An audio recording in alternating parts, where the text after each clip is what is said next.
no, not yet. Is it like a card? I don't see anybody else talking about it. It's over email. They started going digital due to Jason's mom dying from a tree. Oh yeah, the anniversary's coming up soon as well. Let me just check out my email. Hey, you can't do that here. You have to email it home.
As many of you know, last year began my strange relationship with DaftPina, a man I've been critical of in the past for his cartoon Saturdays Off. However, after completing my video, he reached out to me asking if I would rewrite his script for his new cartoon, which is yet to be announced yet. I agreed and thus was thrown headfirst into the world of Ryan Burke. Ryan is no stranger to critique, as he makes a living off of doing it, yet also finds it hard to take what is told to heart. Over the time I've known Ryan personally, I've seen firsthand the kind of guy he really is. From coordinating mass tweet storms at people to straight up just fucking doxing someone, Ryan has done it all. And in this video, I will chronologue all that I can about my time with this man. If you haven't already, I'd highly suggest subscribing to the channel and leaving a like on the videos, as it helps me to know if you enjoyed the content. I have a lot of new videos in store for January and February, and the support means the world to me. But without further ado, let's get into the video. As the intro showed, I began my relationship with DaftPina personally in December of 2020. However, I've known about him and watched his videos for far longer than that, dating back to 2017, so I am no stranger to who he is. My original desire to create my Saturdays Off critique came from being fueled by the fact that he had the audacity to critique those around him when he himself puts out such a mediocre product. Mediocre being an understatement, but let's not get into that. To go over the timeline of events so it's a little more clear before I go into everything, Saturdays Off originally premiered on November 30th, 2020. I initially started work on the script for my video on the 6th, but coincidentally was followed and messaged by Daft on the 16th after he had seen me on another channel and wanted me to voice a character in the next cartoon.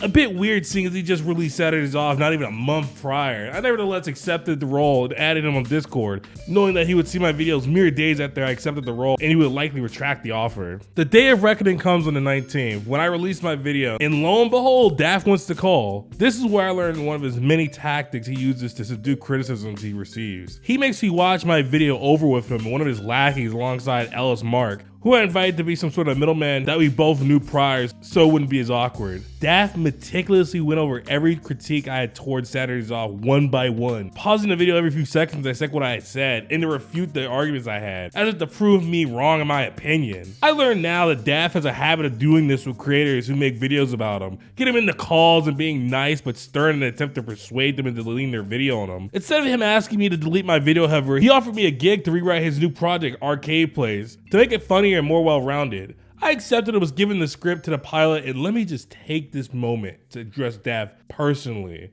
because I know you'll watch this. Daft, your script was absolute dog shit.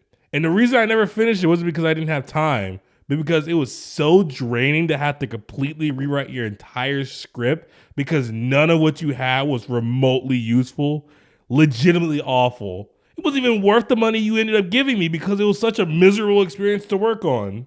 You wanna know why it's such a miserable experience for me? It's because Daft doesn't write for himself. He doesn't write things that he himself finds funny. It's almost as if he's a robot, churning out the most family-friendly humor possible, but failing horribly because he doesn't understand why it's so funny in the first place. That's the biggest issue with Daft's original work. You can't feel any passion behind it. It all comes off like an AI writing a show based on past successful shows. For example, spoiler for his new show by the way, the synopsis of Arcade Plays is that two slacker girls, one a smart reserved girl and one a lazy goofball working at an arcade under the supervision of an angry boss and get up to all sorts of crazy adventures. Wow, so original, where have I heard that before? Oh yeah, regular show. You see what I mean about regurgitating ideas he thinks will stick and going with it? Saturday's Off was just a worse version of home movies, and I'm calling it now. It's gonna be the same if Arcade Plays being like a regular show. The thing is, at least with Saturday's Off, Daft did a lot of the work by himself, but Arcade Plays, he tried to get me to rewrite his script, he's getting people to animate it and do backgrounds, and he has someone else doing designs for his characters. Although it's probably the best because look at this. So at the end of the day, what are you even doing? Is this really your project, Daft? Or are you just turning the wheel to shit out of another disappointment of a pilot to show that you can actually put something out? I can understand the argument of a creator getting assistance and having a team to work with them, but what have you really done other than the initial concept, which wasn't original to begin with? Honestly, it's just food for thought to think about, I guess. It remains up in the air until the final project is out, so I'll reserve the rest of my judgment until then. Okay. So I'm editing this right now, and I almost forgot to put this in the script, but when I was rewriting the story for Arcade Plays, I thought it was really weird that there was this really smart girl that was working at this arcade that was a fucking rundown piece of shit when she had so much potential, right? So I tried to make the statement that maybe she's gay, maybe she's secretly in love with her friend, and that's why she sticks around, and that's her character motivation, right? So I told this to Daft. I gave him some character notes and what her motivation should be for a character, you know what I mean? So on why she would be in the situation she is right now. And you know what he did with that? Instead of internalizing that and making that one of her core character arcs and you know, in that sort of will they won't they type of thing, he instead made a fucking new character specifically to cater to the gay audience. And make it a love interest for the main character in the first pilot episode. He literally added this character specifically just to be gay. It's like, this is what I'm talking about. This is what I'm fucking talking about. What I'm saying, it's this AI shit, fucking shit to just spew out so Twitter will go, yes, queen, yes. That's it. That's all I wanted to fucking add. Speaking of collabs, Daft sure does a lot of those. Not that they're even a collaboration in the sense of other person bringing something to the table other than their voice. I wonder why. It could be because he hides behind the guise of someone else saying it to get his opinions. He's too scared to say in his video himself. Could it? You wanna know why I know this? I know this because after Daft befriended me, almost immediately, he asked me to read lines for his latest video. What video was that, may you ask? Well, it was the Odd Ones Out video where he accuses him being racist. I wonder why he would get me to read lines in a video where he calls someone racist. It couldn't be because I'm black, could it? That'd be too much of an argument from authority. And we all know Daft is against that, so he would never willingly participate in doing it for the sake of a video, right? My problem with the video and Odd Ones Out is not only that he called him racist, but had the audacity to come to me, who knows nothing about the situation, nor cared because I was black. And when I was informed of the reasoning, I told Daft I didn't think it was justified. He shrugged off my concerns and reiterated that the former friend who was calling James out was also black, therefore was correct in their statements, even though she made extremely racist remarks towards white people in her post. I had to keep telling this to Daft until he eventually added a section to his video in which he talks about her racist remark. All this to say is I really don't give a shit about saying the N or F words. I don't think someone is automatically racist for using a word. It's all about context, how someone says shit. So what if the Odd Ones Out said some corny jokes that had to do with her race? The intent wasn't hurtful, so why vilify him now for it? What I do have a problem with though, is when you make a video about someone like Aetherion solely to punch up to him for having a higher follower count than you and calling him out for being edgy in his own community, where no one had a problem with his language. Why even make the video other than to try to deplatform him? Daft, do you really revel in the thought of being the reason why someone would lose their online career? Or do you just want those around you to apologize for exercising their own free speech? What I find especially humorous is that in that same video where you talk so lowly about Aetherion, you feature creator Beta's Inferno who talks just as badly as Aetherion with the slurs you so proudly vilify. I have first-hand experience having to delete my own stream VODs because she couldn't stop herself from saying the N-word repeatedly. So why is it okay when it's her, but not when it's Aetherion? Is it because he wasn't afraid of what others would say about him, so he said it freely in public? Wouldn't that make people like Beta that much more bad, as they see those words as bad and only say them behind closed doors? You see, when you hold people to such high standards, it only makes you look like a bigger fool when you fail to meet those same criteria. I don't have a problem saying those slurs, nor do I care if someone else does. The only reason I don't now in this video is because I respect YouTube's terms of service on that matter.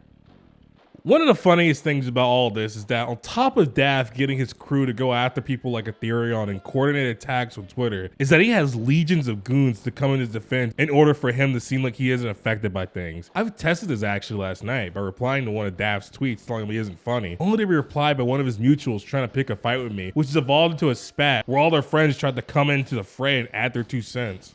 I just find it incredibly funny, since it's so easy to get their group of people to come to Daft's defense after a single tweet of disagreement with him. Why even respond to me when my response had nothing to do with you? Its only purpose was to defend Daft without him actually getting involved. Honestly, to someone who talks such big game to people like Tinafate with doxing him, he sure is a scaredy cat himself. Over the past month, I've reached out to Daft to interview him, yet he dodges and ignores me every chance he gets. What, are you scared of Daft? Not be able to control the situation and run the interview?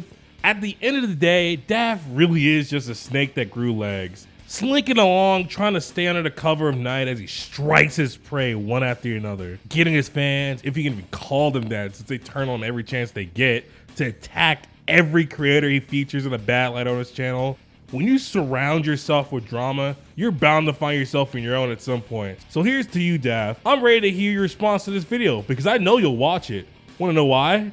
Because I'm going to send it to you as soon as it's out. So if you don't see a pinned comment by Daft on this video, you know he's still being too much of a coward to respond. I'm sure this video will get me flack from those close to Daft, and I might lose some mutuals, but I honestly don't care at this point.